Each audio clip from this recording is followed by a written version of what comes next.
ভাই অন্যদের জন্য জীবনে অনেক কিছু করলাম, এবার নিজের জন্য কিছু করা উচিত।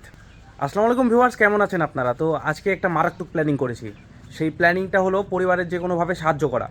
তো আমাদের পরিবার এমনি টাকা পয়সার দিক দিয়ে তেমন হলো সচল না। তো আমি যে কোনোভাবেই হোক, আমাদের পরিবারের টাকা পয়সার দিক দিয়ে হোক বা যে কোনোভাবে হোক, আমি সহযোগিতা করব। তো চলুন ভিউয়ার্স, আজকের কাজটা শুরু করা যাক। কুদালার হ্যাঁচিটা কোথায় আম্মা? বারান্দাতে আছে। তো ভাই আজকে কুদালার হ্যাসিলি বাড়াই বললাম, হ্যাঁ যে কোনো একটা কাজ করব অবশ্যই পরিবারের সহযোগিতা করার জন্য। তো দেখা যাক কি কি কাজ করতে পারি আজকে।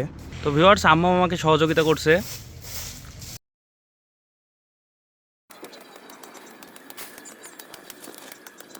এটা তুই লাগা দিতে হবে।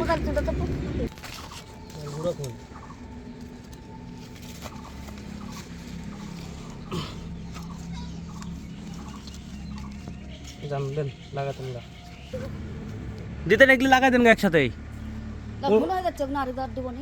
ওই ওরই পাশে একটু জায়গা করে এগুলি লাগাই দেন। তাই নিয়ে তুললে হবে না। হ্যাঁ হ্যাঁ হ্যাঁ, তাই নিয়ে তুললে গুঁড়া ভেঙে যাবে।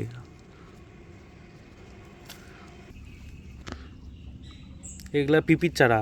তো পিপির চারাগুলো তোলা হচ্ছে, যেগুলি বড় বড় ওগুলি দেখি তুলেন। হ্যাঁ যে এরকম এরকম বড় বড় কতগুলি তুলেছেন?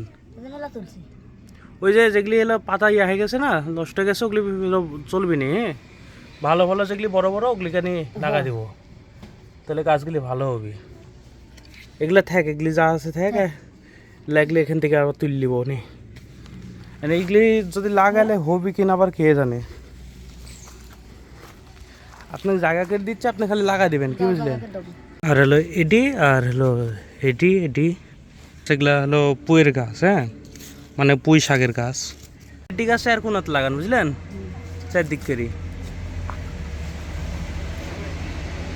ভিউয়ার্স, সেই জায়গাতে হলো এখন পুঁয়ের গাছ লাগানো হচ্ছে। মানে যদি এই জায়গায় লাগাই তাহলে এখানে একটা বান করে দেওয়ার ব্যবস্থা করে, মানে বান করার ব্যবস্থা করা যেতে পারে।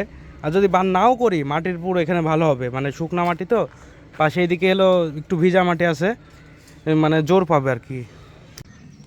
এইসব জায়গাগুলোতে এই পিপির চারা লাগা দেওয়া হয়েছে। হ্যাঁ ওই যে অর্গ্যানিকভাবে যে পিপির চারাটা হয়েছিল, হ্যাঁ ওরকম পিপির চারাটা লাগা দেওয়া হয়েছে। এটা পিপির চারা আসলে বোঝাই যায়নি। তো সেই পিপির চারাগুলো এইসব জায়গাগুলো ফাঁকা ছিল, তো এই জায়গাতে লাগা দিছি। ধরেন এইসব চারা লাগানোর কারণ আছে। এইসব চারা লাগানোর কারণগুলো হলো, এগুলা যদি গাছ হয়, এই যে এখানে লাগাইছিল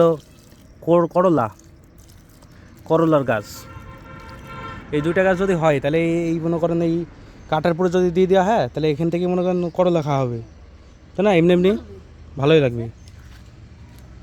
তো এইসব জিনিস বাজার থেকে কিন্তু কিনে খাওয়া লাগে। হ্যাঁ তা বাদেও বহুত সার দেওয়া থাকে জিনিসপাতির ভিতরে। এইসব সার মার খাই মনে করেন মানুষের শরীর খুব অসুস্থ হয়ে যাচ্ছে।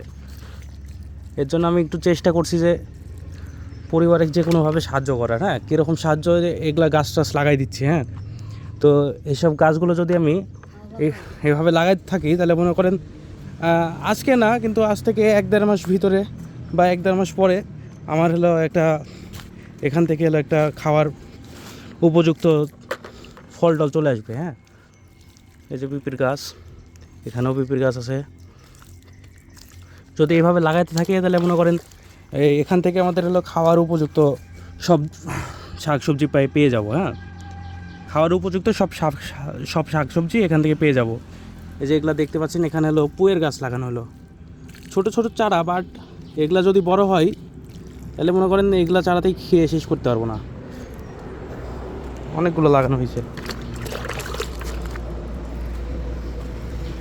এই যে এগুলা সবই পুঁয়ের চারা, পুঁই শাক।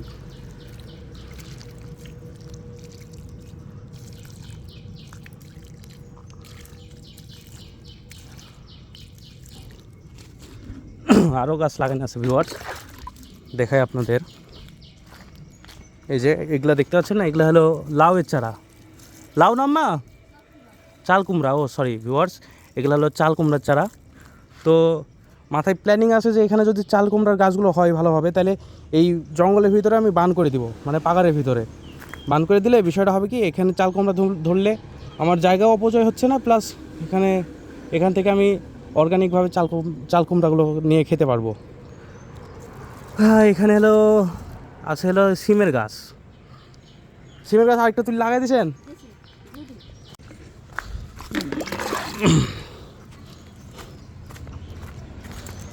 এই যে সিমের গাছ, আল্লাহ দিলে সিমের গাছগুলো হয়ে যাবে। হ্যাঁ আম্মা, এই যে এখানে পানি লাগতো যে,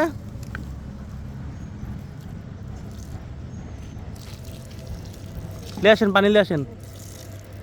এই যে এইসব গাছ ফেলা দিয়েছেন কে? পড়ে আছে যেসব গাছ।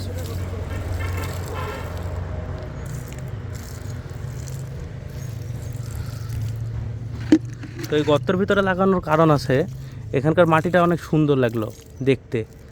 আশা করা যায় এখানকার গাছগুলো খুবই তাড়াতাড়ি বড় হয়ে যেতে পারে। নিয়মিত যদি চর্চা করা হয়, হ্যাঁ, তাহলে গাছগুলো অবশ্যই তাড়াতাড়ি বড় হয়ে যাবে। আর এই গাছটা বড় গাছ তো, তার জন্য এড়িয়ে গেছে। অবশ্যই কালকে সকালবেলা যদি দেখি তাহলে গাছটা আবার তাজা হয়ে যাবে। দেখা যাক। এখানে আমি বেড করেছি, মানে এই জায়গাতে আমি অনেকগুলো শাকের গাছ লাগাতে পারবো, যেমন লাল শাক। তারপরে ওই জায়গাটা একটু ভিজা ভিজা থাকে, তো ওই জায়গাতে আমি মনে করছি যে লাগাবো, আপনার যে কলমি শাক পাওয়া যায় না, কলমি শাক লাগাবো ভাবছি। আর এই আশেপাশে এই ফাঁকা জায়গা আছে কিছু, তো এই জায়গাতে ছোটো ছোটো করে ঢ্যাঁড়সের গাছগুলো লাগা দেবো। ঢ্যাঁড়স বলি আমরা, লাগালেই বুঝতে পারবেন কিসের চারা এটা।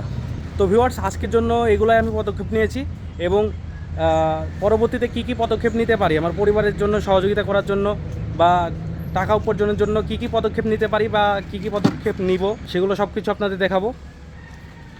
তো ভিউয়ার্স, আজকে আমি এগুলাই পদক্ষেপ নিয়েছি, নানা ধরনের গাছ লাগাইছি। আজকে না হোক, আজ থেকে প্রায় 1-1.5 মাস পরে সবগুলো আমরা খেতে পারবো। তো এগুলো আমাদের বাজার থেকে কেনা লাগতো, তো এখন মনে করো কেনার জন্য আর টাকা পয়সা লাগছে না। যদি এগুলো হয় তাহলে অর্গানিকভাবে খেতে পারবো, কোনো সারটা দেওয়া নাই, একদম অর্গ্যানিক। তো পরিবারকে এমনভাবে সাহায্য করছি যেন খাওয়া দাওয়ার দিক দিয়ে যেন অভাব না পড়ে। হ্যাঁ, এখন যাই হোক ভিউয়ার্স, আজকের ভিডিও এ পর্যন্তই। আবার নতুন কোনো ভিডিও নিয়ে দেখাবে। আল্লাহ হাফিজ ভিউয়ার্স।